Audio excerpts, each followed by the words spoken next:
So today I'm going to talk about the isoperimetric inequalities and the so-called four vertex theorem. Four vertices theorem. Okay.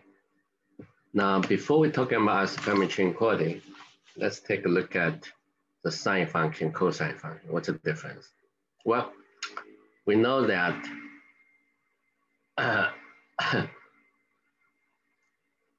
the integral from 0 to pi with respect to cosine square is going to be the integral sine square theta. Okay, they are all equal to. No, I don't know yet. It's not necessarily equal to. We have to. You can evaluate. Okay, they're both. You can find the integral. Then this would be 1 minus 1 minus cosine 2t over 2. Okay. Okay. So the both, yeah, you can calculate both sides. Okay, let's calculate both. I'm going to show this first. Okay. Okay. So this is going to be the antiderivative.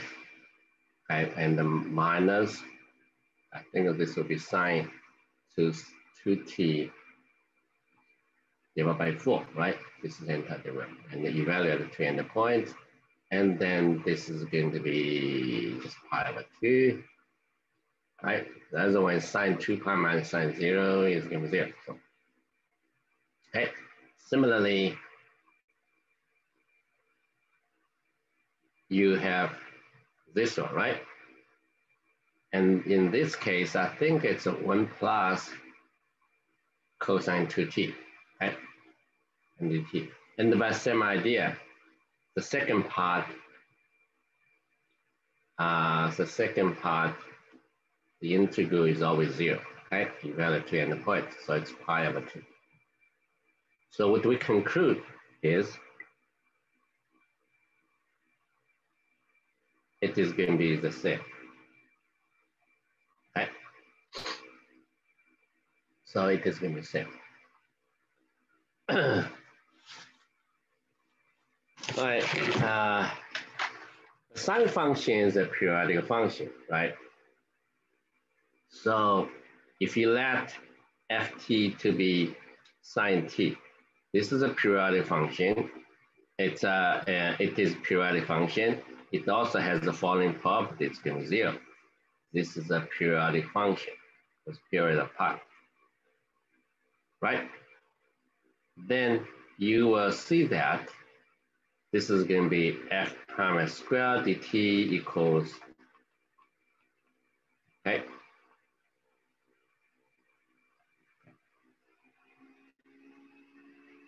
Right. So it's natural to introduce the following quantity. Consider this ratio, right? Integral pi f prime squared dt divided by, okay. Now here f is just a function. F is periodical.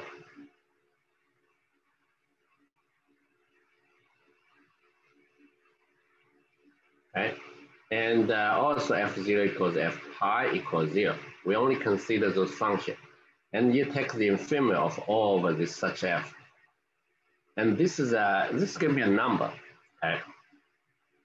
I call it the lambda. Okay.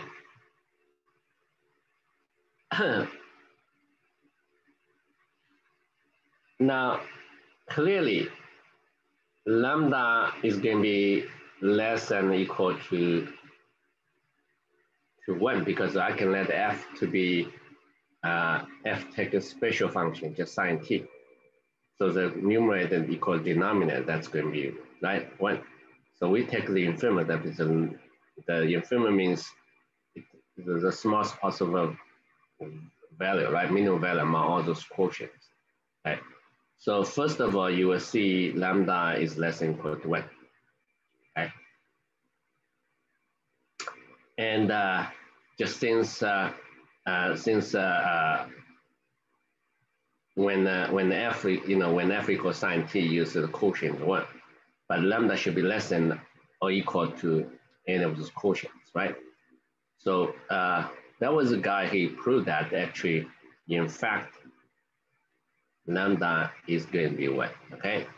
And so therefore, if lambda is going to be 1, the smallest possible value is 1. Therefore, this implies any of such quotient is always greater than 1. Okay? Okay? Is always greater than equal 1 for any function. So how do you prove this? You can prove that in the following way. This is, you can multiply this out. This is equivalent to saying that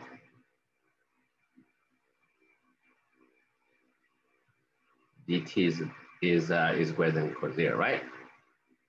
Yeah, right? You multiply the denominator from multiply the fraction on both sides by the denominator, then you move the term to the left-hand side. That's what you get. All right, how do we show this? Yeah, let's prove this inequality. Okay, now nowhere we can do that, right? Just f. We don't know what is f. F only satisfies those 3 conditions. Okay, so for f satisfy those conditions. All right. You can prove that using Fourier expansion on f, or the simple way to do is prove. You let g of t to be f of t sine of t, okay?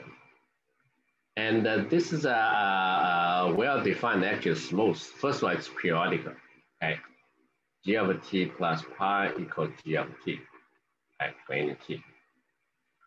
Also, g of 0, okay, and equal g of pi.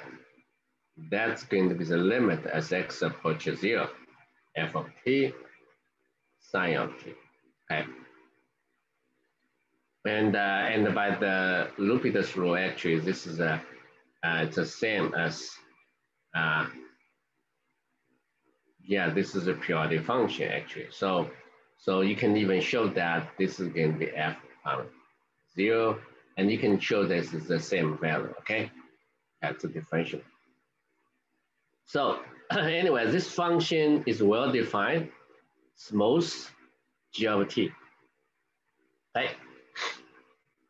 Then you write f of t equals g of t times sine of t, and it plugs into the Bowie formula. Let's do it. All right. So we're going to prove that this is going to be positive, right? So let's consider. Okay, let's look at this. So everything is replaced by g of t times sine of t. Okay. So the derivative of this by the product rule, and that is g and cosine t squared minus g of t sine square t, right? Okay, dt. All right, let's simplify it. Okay, that's the first term. We have a second term, and sine t, cosine t, and plus g of square, but this time it's cosine t square minus sine t square. So it's nothing is canceled out at this moment. Nothing is canceled out at this moment. Okay.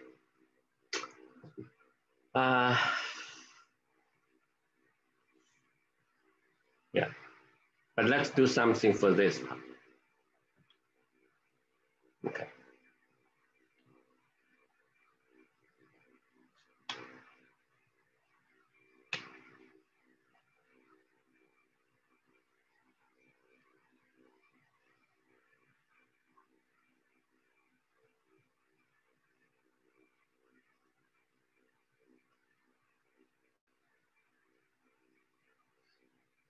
All right. So let's check. Okay, let's look at what is this part. Then we can put it.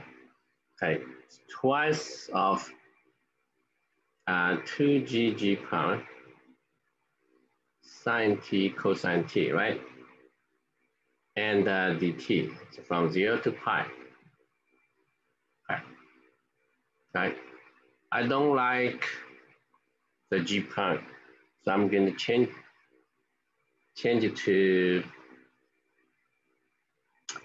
change it to the g. Okay. So by integration by parts, right? Integration by part. So yeah, another we can look at this. Okay, it's going to be sine and g square planar, right? Right, and this is the sine t cosine t dt. Okay.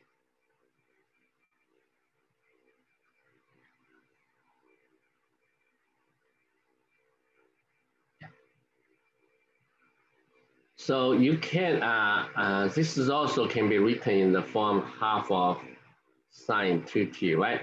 So anyway, this is going to be g square and half of sine 2t evaluated to end points, right? Okay. Anyway, it's going to be 0. So minus the derivative of sine that's cosine 2t, right? And g squared from 0 to pi dt. So then g prime is gone. So this part is 0, right? G sine pi, right? This part is going to be 0. So it is going to be from 0 to that, okay?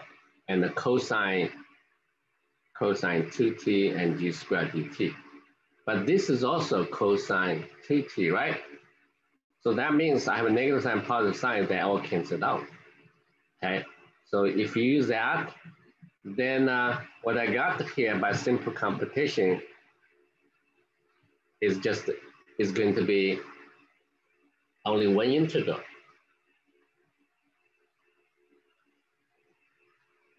Okay. All right, so this is only one term left. It's from 0 to pi, g prime square sine square t dt, okay? So clearly it's always greater than 0, okay? Now what happens when the equality holds? Okay, then g prime must be 0, right? And that means g is constant. That means f is what? F is g of t times sine t, right? So that means f is just a multiple of the sine function, okay? Constant times sine t. So we get the following. We have following statement.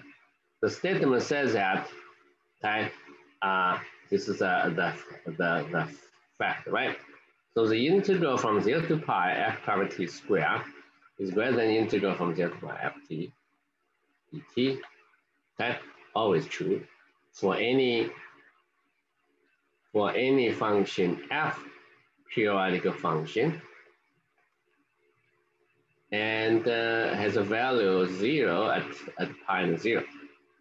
And the equality holds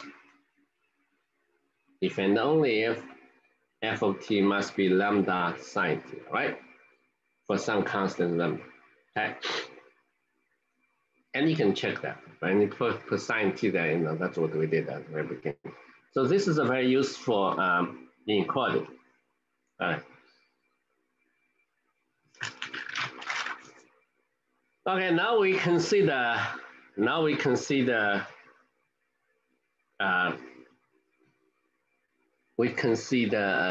domain, okay? We consider a simple closed domain.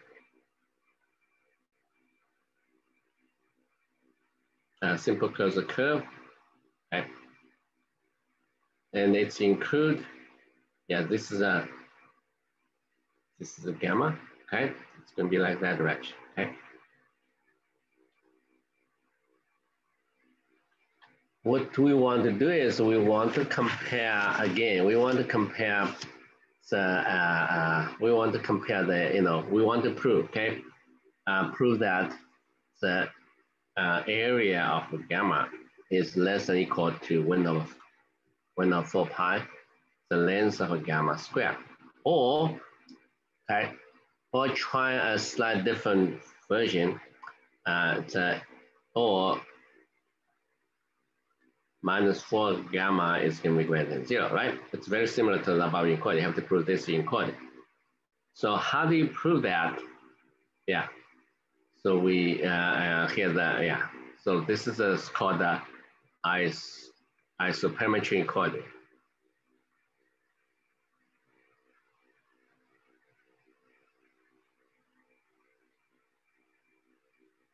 Isoperimetric inequality. Okay, this is always true. So in other words, if the area is fixed, then the parameter has a lower bound. Okay? If the parameter is fixed, the area has an upper bound. Okay? So the parameter squared divided by 4 pi minus the area is always non-negative. Okay? This is the idea. Okay, this is what is the statement. Okay. Now, how do we so if you parameterize this by x of t, y over t, right? We translate this into an inequality. We may assume, think about that. We may assume that this is a parameterized by a periodic function. We can assume that the period is pi. Just make this simple, right? We can assume that it's a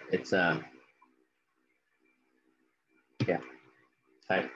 So we may assume, okay,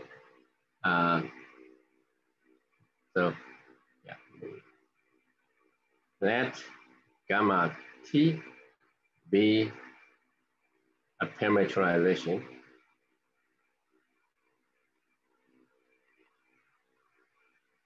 okay, so it's periodical, okay, was constant speed.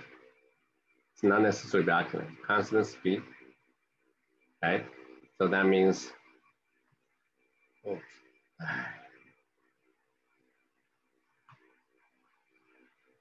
it's always a constant, okay.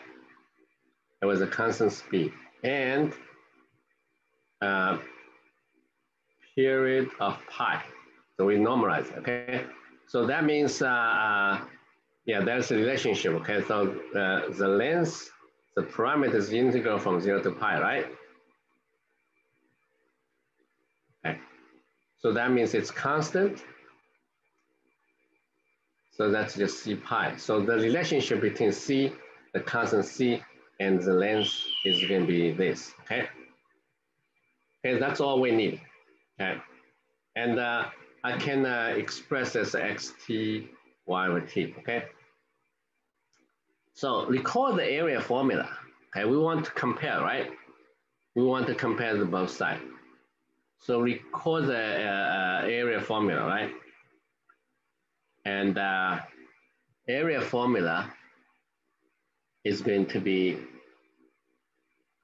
area formula is going to be the integral, I think it's half of by 0 from x y prime minus y prime x prime dt prime. Yeah, this is the formula, okay? Yeah.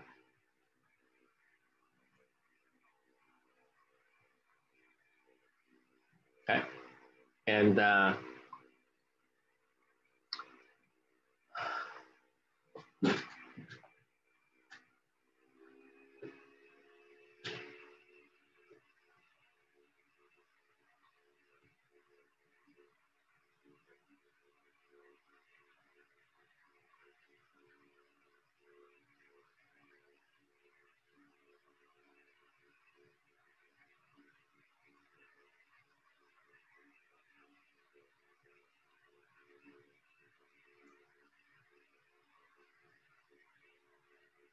Yeah, then the next step we want to, I want to prove that this is greater than equal to or less than equal to the length, right? So how do we do that?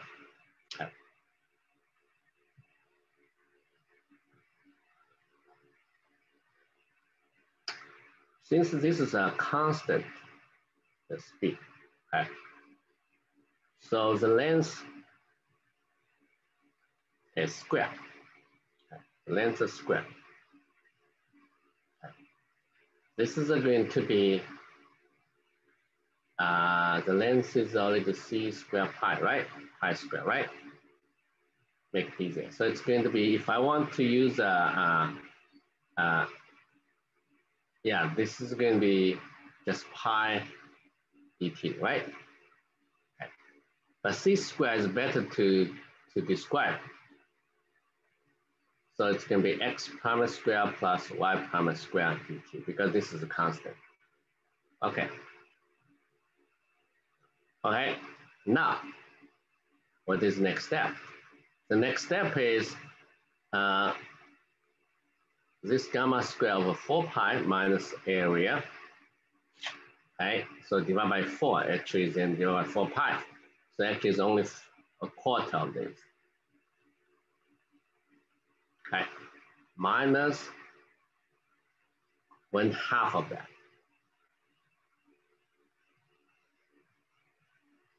Okay. So,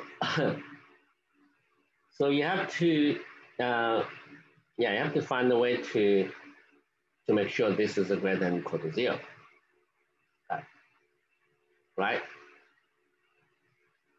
If you take a quarter out, right? If you take a quarter out, it's great. So it's from integral, right? X prime square plus y prime square minus twice xy prime minus y prime x. Okay, so question is how do we prove this is true? Okay, how do we prove this is true? Okay, now you can use yeah, you can use this is wait a minute. Yeah, it's a y, no y prime. Okay.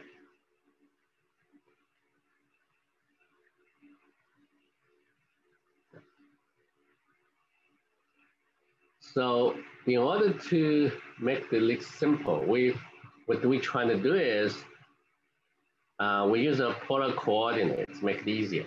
Okay. So polar coordinates is because this is a closed curve, right? A simple closed curve. So I can express polar coordinates in the form r cosine t and r sine.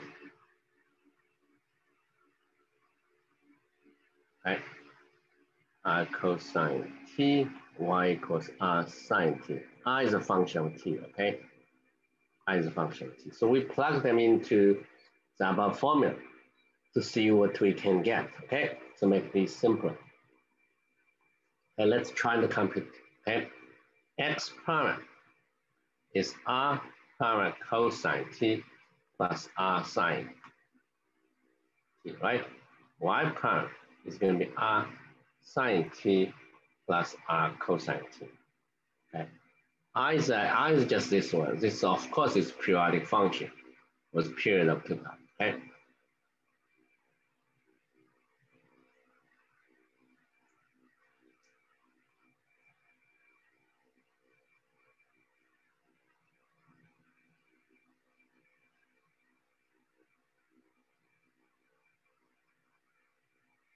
Yeah. I needed to choose R such that let's say this point should be from here. This is the starting point. So that will be periodic function. So R0 equals R pi, equals 0. Okay. Yeah, we are going to use that. Okay. All right, so now let's calculate r prime square plus y prime square. When you square, I think I'm going to get, this is a negative, okay? So this square plus that square is r prime square plus r square, okay?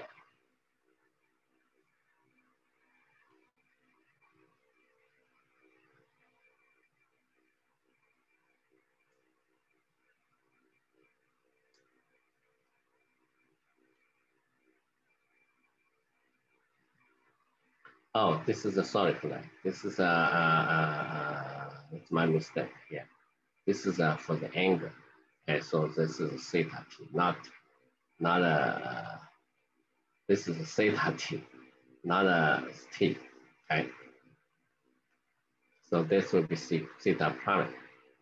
That will be theta prime when we have the differential. Okay, theta is a function of t, okay? Yeah. Theta is a function of t. So I do have theta prime square, okay? So that's one thing. Then we look at xy prime minus y x prime, okay? Let's look at this. X times y prime is r cosine theta, y prime is r sine theta plus r cosine theta, right? Minus y r sine theta, and then r sine cosine theta minus r sine theta, theta prime. Let's do the simplification. So cosine theta,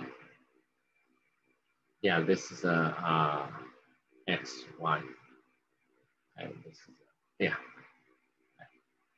So this two would be canceled out. This two would be canceled out. What I left is r square cosine square theta, theta prime, minus plus r sine square theta, theta prime. So after simplifying this r square theta prime, okay, theta prime. So now what do you get? So now is that there's an above difference.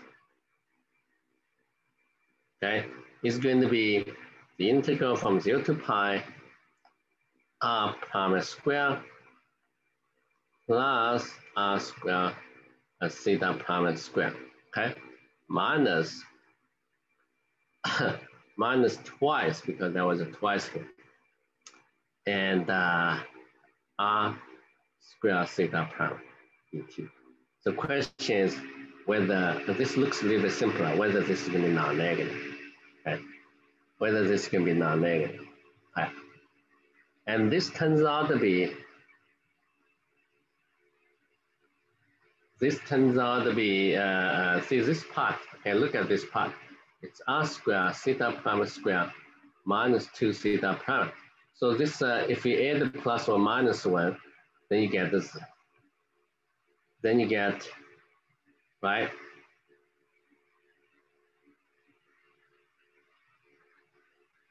Then you get r square theta prime minus 1 square, right? So then you have to subtract that. So it's going to be integral from 0. Right? Now it's clear. This part is non-negative. This part is non-negative. We already proved that, right? Because if r is a function of 2 pi, is periodic function of the period of pi, and r0 equals r pi, then this is non-negative. And here is non-negative because every term is non-negative. Right? So that implies we have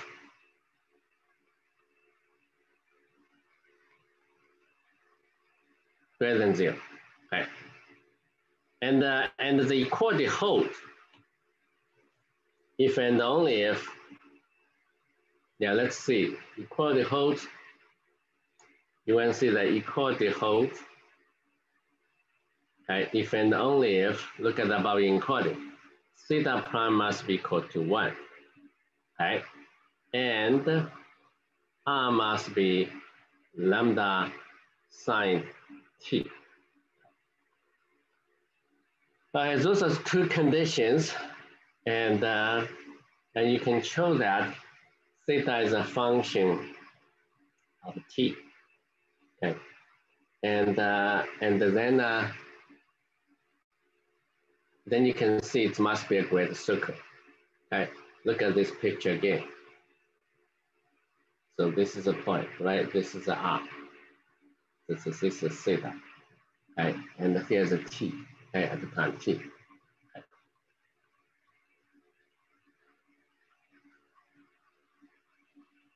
Okay. Yeah. Okay, this must be a circle. I'm pretty sure. Okay, T theta is going to be function T, then okay, then you will get X equals lambda, right? Sine T and cosine theta. Cosine theta, theta is going to be T plus some constant, right? So theta is actually when T equals 0 to 0. So that's why just T, theta equals T. And the Y equals lambda, lambda sine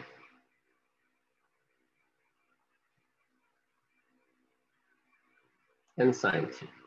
Okay.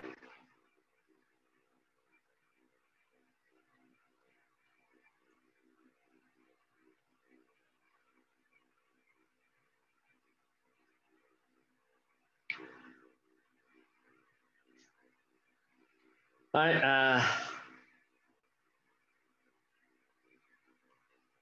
then you can find the equation for X and Y, and this will be the equation for the circle, okay?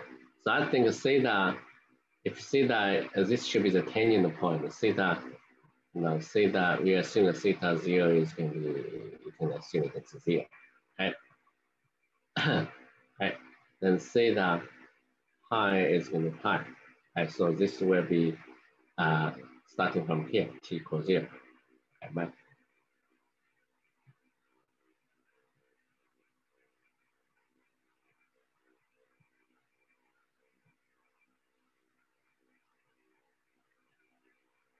That's the angle theta. Right, then you can show that I think x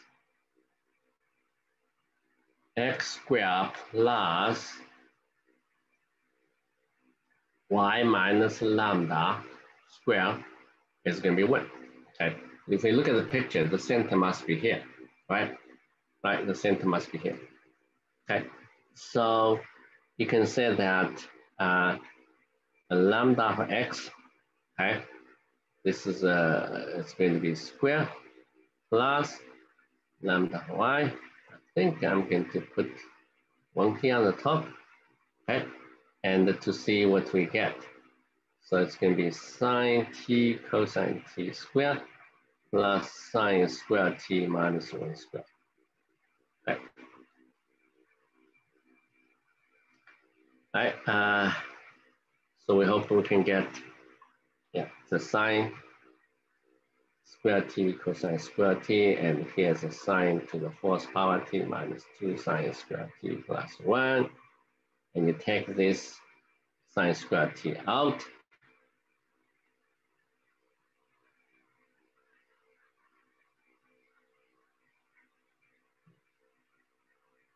Sine squared t out. Then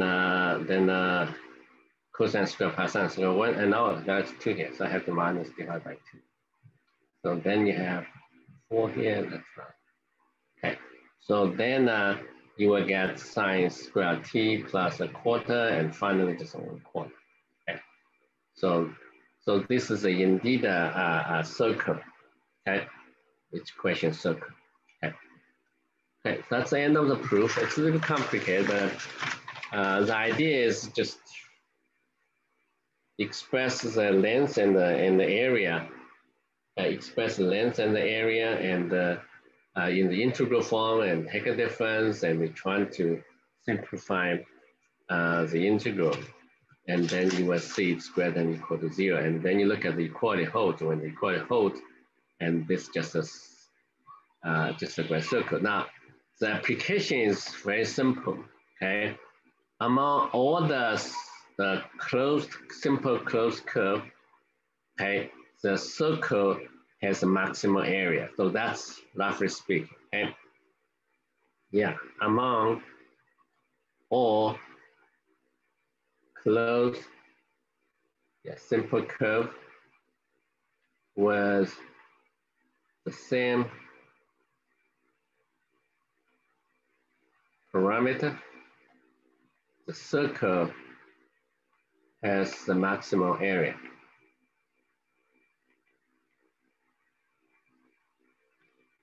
Okay, that's all we prove so far. Among all this, the circle has a lot greater area. Okay, because the parameter is fixed, right? So remember, the area is always greater than less than equal to this, right?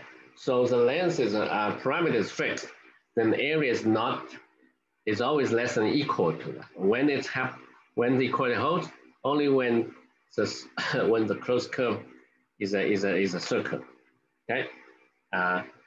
Right? Is a circle. It's parametrization of the circle, okay? And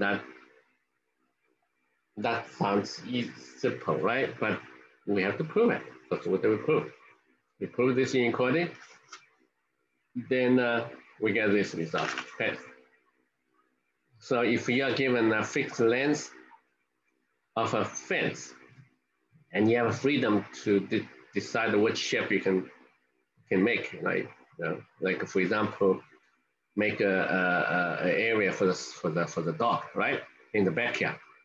Okay, you don't need to, your backyard is so big, you don't need to include the whole backyard. So what you can do, you can make a circle, so it gives you largest area for the same length of the fence. Okay, it's proved here in mathematics. Okay. All right, so this is about, the next topic I want to talk about is a curve, closed curve on the plane. Okay, that's the section 2.3. So for a curve in the plane, right? For the curve in the plane, right, we have the so-called sine curvature. So because if you know the direction, if you know this t, right, then you have the n. N is uniquely true. Okay, if you rotate in this direction, counterclockwise. So if it's parameterized by the arc length, right, then this will be perpendicular to gamma s, right? So this should be parallel to ns, right, at that point, right? If it's parallel to ns, then it's multiple. So then that coefficient is called the sine. This is called the sine curvature. Okay. Now, how do we calculate the sine curvature without using, sometimes you cannot parameterize it, right? You cannot parameterize by arc length. Now, how do we calculate the curvature, okay, quickly, okay? We haven't, decided, okay. So the sine curvature is almost the curvature, but we do have the curvature formula in the space. And so I'm going to give you the formula for the curve in the space. It's a similar. Okay. So sine curvature. So if we can view the curve as a space curve in R3. Then we have the curvature. And this curvature is absolute array of the sine curve, sine curvature, okay? And remember, we do have a formula to compute the curvature, but we haven't mentioned the formula with arbitrary arc length, arbitrary parameter to calculate sine curvature. So let me go back to the formula we already learned. This is in the book. Okay. So where's the curvature? Okay, the curvature formula is here. So we get, remember, for an arbitrary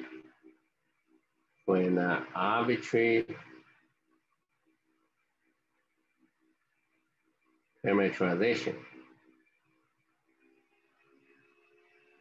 gamma t, okay? K at the point is going to be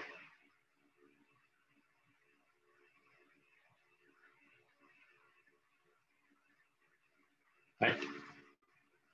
All right, so let's use that formula to derive a formula for the sine curvature, just to differ by sign, just be careful about this, okay? So I can use x of t, y over t, and 0 because we view it as a curvature in curve in three-dimensional space, so that's component, right? Okay, then you have gamma prime t, x prime t, y prime t, and 0. And this will be the second derivative, right? All right, and this is going to be square root of x prime square and y prime square, okay? All right, and now let's take a look at the cross product. We look at the cross product, and I put I, j, k here, right? Okay. The cross product, it's guarantee you it's going to be 0, 0, and x prime t, y double prime t, minus y prime t, x double prime. Okay. The reason is, here's a plane. This is in the xy plane. My curve is in the xy plane. So this is a gamma prime t. But the second derivative is also, second derivative maybe not necessarily perpendicular gamma t, but could be, but still in the plane. So the cross product must be perpendicular to the xyz, right? So that's why you don't have the first and second component. So this must be perpendicular to the xy plane, okay? So it's not a surprise you get the first component 0, second component 0. All right, so the length, the length of this is going to be the absolute value of this. Okay. All right, so this is so the curvature at gamma t. All right, the curvature at the gamma t is going to be the absolute value for the plane curve. Okay, and here's absolute value, here's square, y prime square, and divide 3 over 2, okay? So I'm not going to waste time to show you, but I just say the sine curvature just removes the absolute value symbol, right? It could be negative. So the sine curvature at gamma t is this formula.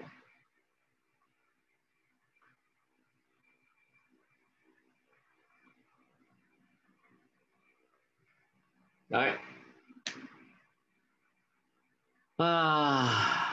So this is how do we use to compute the sine curvature. Okay. We can double check whether this is indeed it depends on orientation, but this is it could be negative, right? It could be negative, but carefully, you have another approach to get this formula, okay, to define the sine curvature. Okay. I'm not. I just use already known formula to get this. All right, so let's take an example. Take a look at the example. The ellipse, gamma t equals a cosine t, b sine t. So for the ellipse, you cannot parameterize by arc length, okay? And the t is between 0 and 2 pi. It is, yeah, this is the ellipse, right? So let's look at the sine curvature. Well, just directly compute it. It's not that complicated if you use above formula. Okay, if you don't use above formula, it's difficult, okay? Do not use above formula, right? So this is my x, this is y, okay? So x prime, let's do some calculation, right? X prime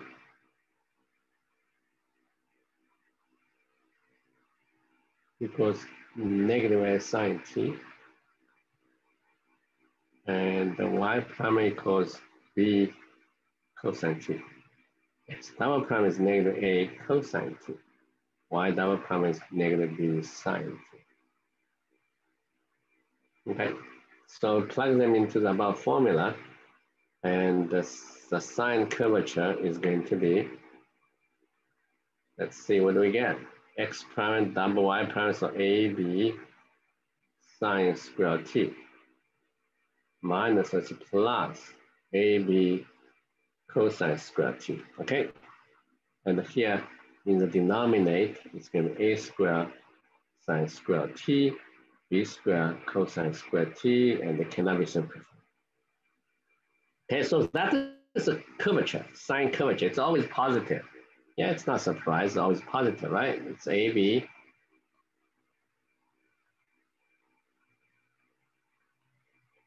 Right. So let's look at the picture here. Okay.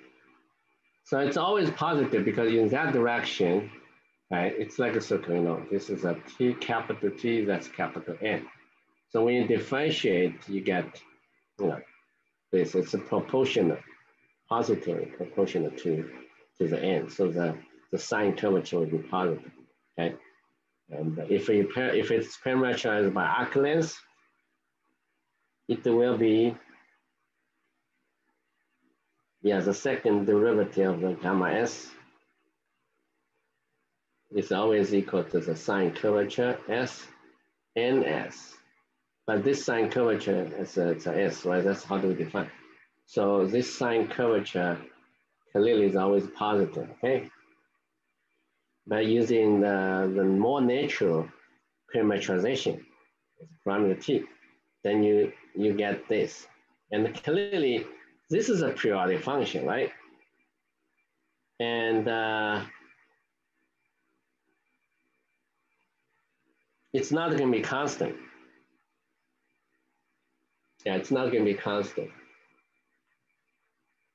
Okay. Since this is a periodic function, right?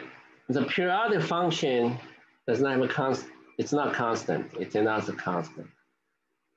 So it has a maximum value, minimum value somewhere. Okay, how do you find the maximum value and minimum value? It's a periodic function, it's just differentiate, right? So you get P prime. When you differentiate, what do you get, right? When you differentiate, you will get just differentiate, okay? So I don't have much time to, let's compute it. It's just the, yeah, it's direct derivative. So you get the 3ab, okay?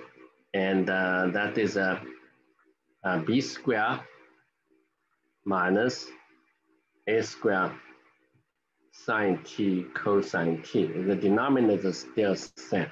A square sine square t plus b square cosine square t. And this time is a 5 over 2, not, okay. So the function is the sine curvature has a maximum value. It's always positive, you know, it has a minimum value and maximum value. So that, let's find out where it has maximum value, where it's minimum value. You set it to be 0. So you will see that if A is not equal to B, so it's not a circle, not a circle. Okay, then okay, we assume that. Okay, otherwise it's around the circle, the curvature is constant. Then we find out sine t cosine t should be 0, or sine 2t should be 0. So 2t should be equal to 0, pi, 2 pi, blah, blah, right? 3 pi, right? So t should be equal to 0, pi over 2, pi, 3 over 2 pi. So actually you get 4 points where the derivative is 0. Okay, why this happens? That's weird. Now, what point gives the maximum value? What point gives you the minimum value? Okay, I think, yeah, so it's hard to look at, right? So there's 2 maximum value, maybe 2 minimum value on this, okay? Yeah, you can take a look at, right? So curvature, sine curvature when t equals 0. Sine curvature when t equals 0 based on my computation.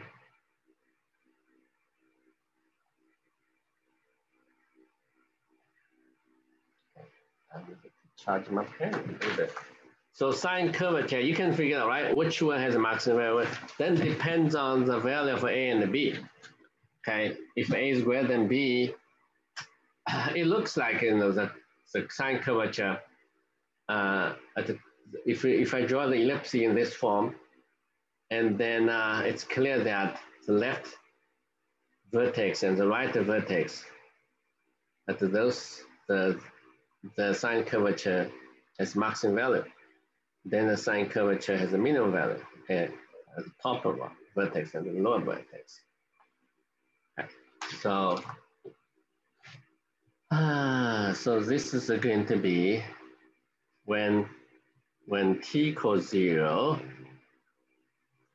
when t equals 0, here's the AB, I have a B cubed, so that's AB squared, okay? And that is also equal to, when it's pi, okay, AB, and this will be cubed, so it's AB squared, okay? And ks pi over 2 equals ks pi over 3 pi over 2, okay? So that is going to be AB, 8 terms left. Okay, so this will be A squared. So, so if we will assume A is greater than B, that's how does that look like, right? This is A, this is A, that's a B and B, negative B, right? Then the curvature here, the maximum get reached to the maximum. And the curvature here, which is minimum value. Okay. So if you go around, it will, those are called the vertices of ellipse, right? Those are called the vertex of ellipse. So you may use a curvature derivative to define the vertex, okay? Right, to define the vertex, okay? So it's going like that. It could go around here, decreasing, right? So increasing, so Ks derivative is negative, Ks prime derivative is positive, Ks derivative is negative, Ks derivative is going to be positive. So negative, positive, negative, positive, okay? Right? So that's a picture. Okay. So let's introduce a definition, the notion of a vertex, right?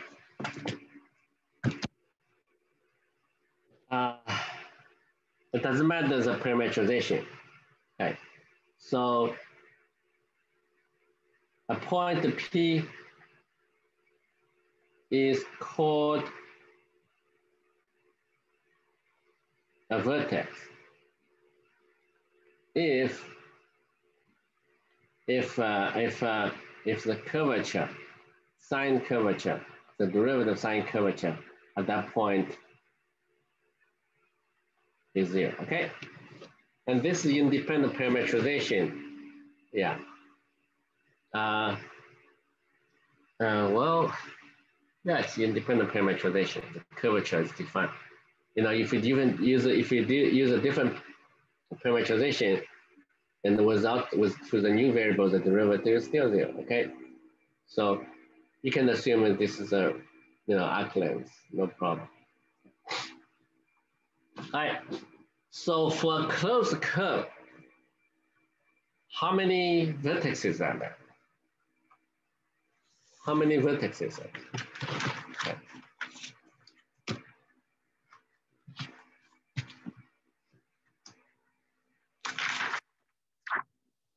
Okay. We actually are going to show you I'm going to show you the theorem. Okay. It says that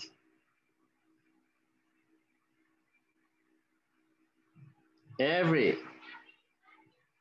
convex simple closed curve in R2 has at least 4 vertices. Wow. Now, how do we quickly prove it? Okay, in the proof, I don't need I can parameterize this using, how do I prove it? Okay. So here's the idea, okay? The idea is not difficult, okay? It's simple, okay? So I can parameterize this gamma, okay? From this is a L. Actually, the length is L, right? Okay. So is this total length, right? T equals 0, S equals 0, and also S equals L is coming back. Yeah.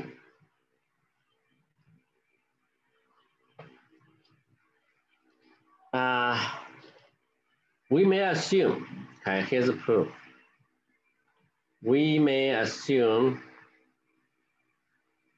gamma has a finite many vertices. Otherwise, the proof it's already proved, right? Why it's finite many? Well, otherwise, if you have an infinite many, of course, it has at least 4 vertices. Okay, fine. Okay.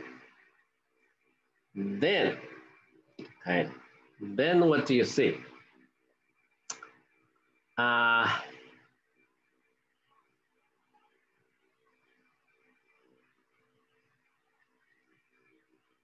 So this is arc length, okay?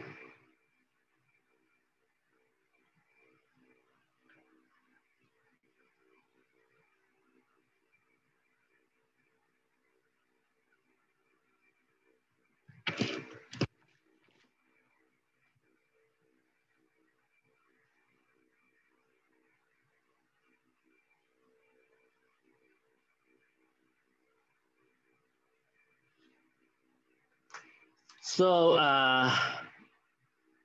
so if it only has 2 vertices, at least has 2 vertices, right? Maximum value, minimum value, right? If it has 2 or 3 vertices, assume that it has 2 or 3 vertices. Then what happens?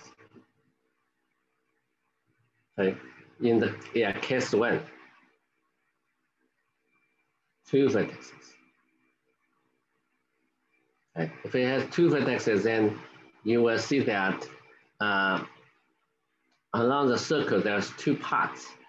Okay, and this side maybe if here is k equals maximum, right? Ks equals minimum. So it's going down. So this side, if you look at this side, this is going to be negative. This must be positive, right? So it's 2 parts. Okay, that's 1. So case 2, okay?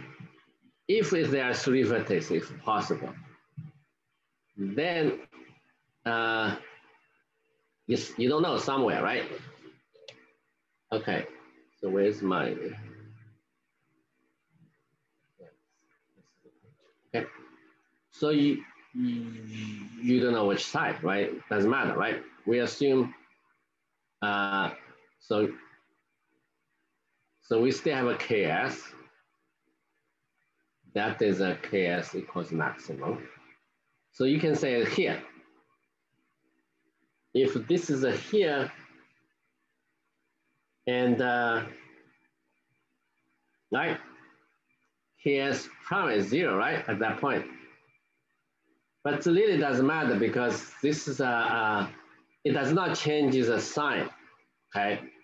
This side, okay, so this, the other side, right, it's increasing, it does not change the sign. It must be always always positive in this case, okay? Why? Because if it changes sign, then somewhere is a derivative 0, so you get another vertex. We only assume 3 vertices. I already put the vertex on the norm back side, okay? Right, on the top side. In that case, then let's look at between the minimum point and the maximum point, right? Now, does it change the sign? And I know it cannot change the sign. Okay, if it changes the sign, right? This is a maximal, right? And they go down here a little bit, right? It's going to be going down. And it's negative, right? And then more and more negative. But then you all of a sudden, okay, let's see. I'm trying to say, yeah. Okay, so this is a negative. Then, and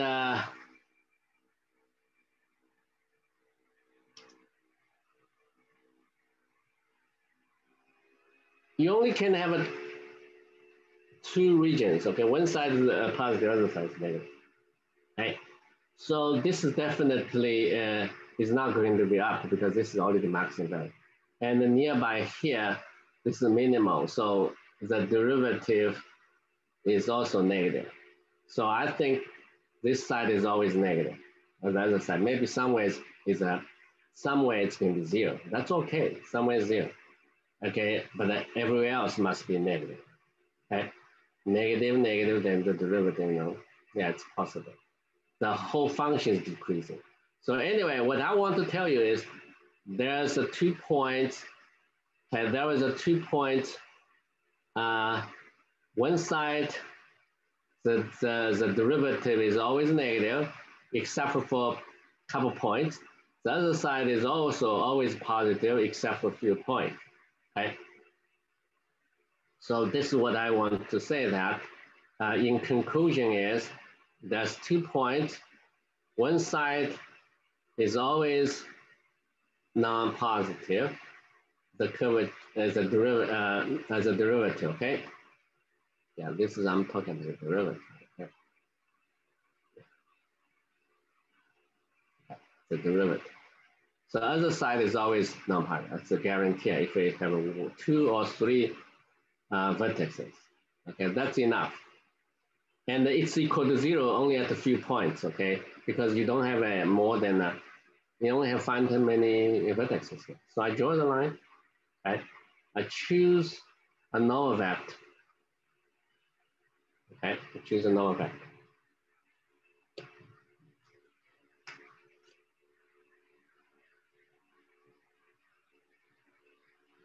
Perpendicular to this. Right? So what do we get? I needed to look at the following. We know that n prime is going to be negative ks t, okay? And t prime is going to be ksn. Okay, those are the 2 identities we have, right? For at every point. So this is a t, this is an n. That's the norm, right? Okay.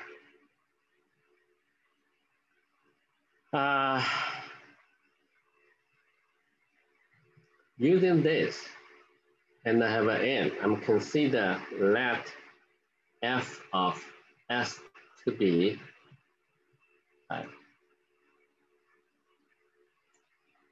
ps gamma s plus ns. Okay, and type the inner product was this capital N. So that's the key function. Okay, so this is okay, and let's look at the derivative of this. Okay, what we can get.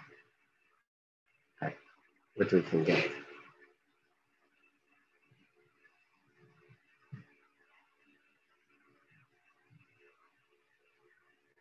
Okay, so we differentiate.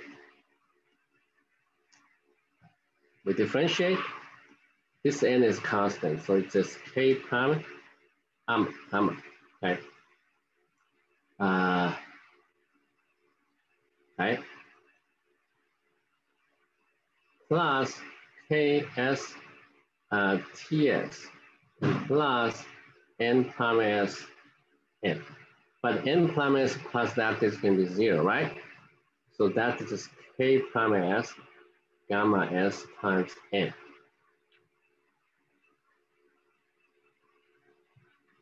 Right? Then what?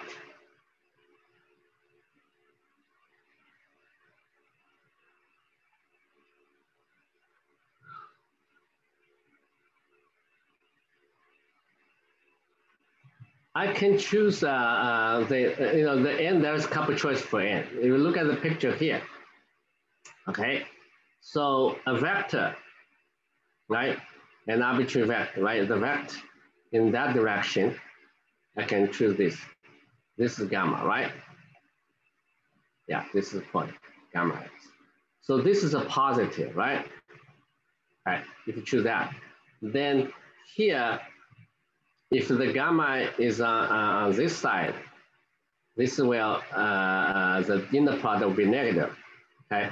So what we get here from the picture is ks prime times gamma s times n is always negative or non-negative. Okay, regardless where it is. Okay, the reason is for the point here, and the dot product n with gamma is a positive, right? And then this is negative, so the product is negative, and it's equal to 0 only at the finite many points. Okay, only at the 1 point maximum. Okay, not finite. Okay, so and on this side, the angle is greater than 90 degrees, so it's negative. The inner part, this is negative, but this is positive, so the product is still negative. So this is always negative. Okay. This is always negative. Then you get, but this is going to be the periodic function. Okay, so s plus L equals f of s for any s. So the integral from L, right, f, it's impossible because this is going to be always 0. Okay, but on the other hand, this is always non-negative. Okay, so that implies fs is going to be always 0. That's impossible because I already said that this holds only for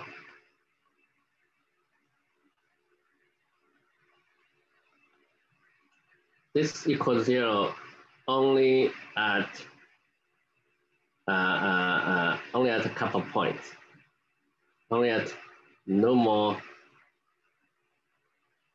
than 3 points. And we assume that that's only 3 points, 3 vertices. So it's a contradiction.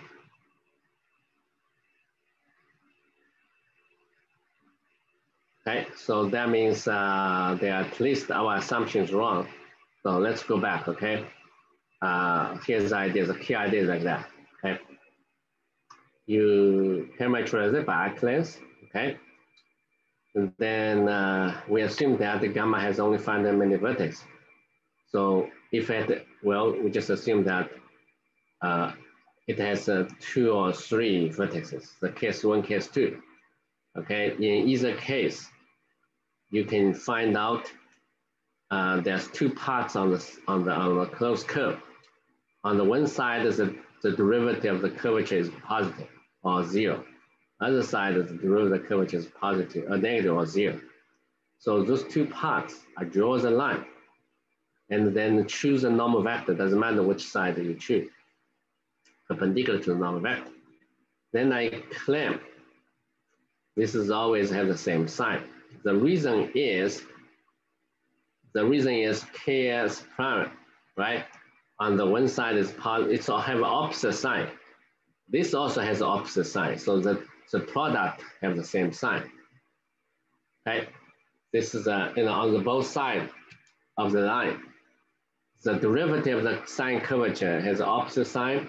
Then also the inner product Rs and the normal vector has opposite sign. So the product should have the same sign. In this particular case, it has a negative. Okay, equals 0 only at the finite many points, no more than 3 points here. So the key part is this. You have to consider this function. Okay, this is a function. Okay, when you differentiate, you end up with this product. Okay, you end up with this product, and this is has a negative, has a you know it's negative or 0. But this is a periodic function. It's impossible. A periodic function always the derivative is always negative, because then the function is decreasing, right?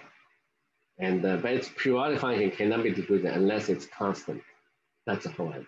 So you get a contradiction, right? Yeah, then you get a contradiction. So somehow convex, well, where convexity used? Convexity used here. You have the line go through and divide them into 2 parts, right? And then make sure this is the positive. You know, on the one side, this has the same inner product gives the same sign. If it's not convex, and this term probably is still true if it's not convex like that, you know. Okay, then it's not guaranteed. It is not guaranteed even, you know, even, yeah, it's not guaranteed this has the same sign, okay? Okay, in this case, on this side, it's not guaranteed the inner product has the same sign. Yes, it's not guaranteed the same sign on the one side. Okay, so, but it's still true, but it requires a different proof. Okay. So the convexity is used here as a circle. This closed curve, take an arbitrary 2 points, draw the line. This line divided into 2 parts. Okay. So that's all right, so lots of proofs here today. I hope we'll do more computations in the next class. And those are the group of properties. That's why it involves proofs. I think in the next class, we're going to study surfaces, okay? And the geometry surface, how to tell a point is on surface is closed.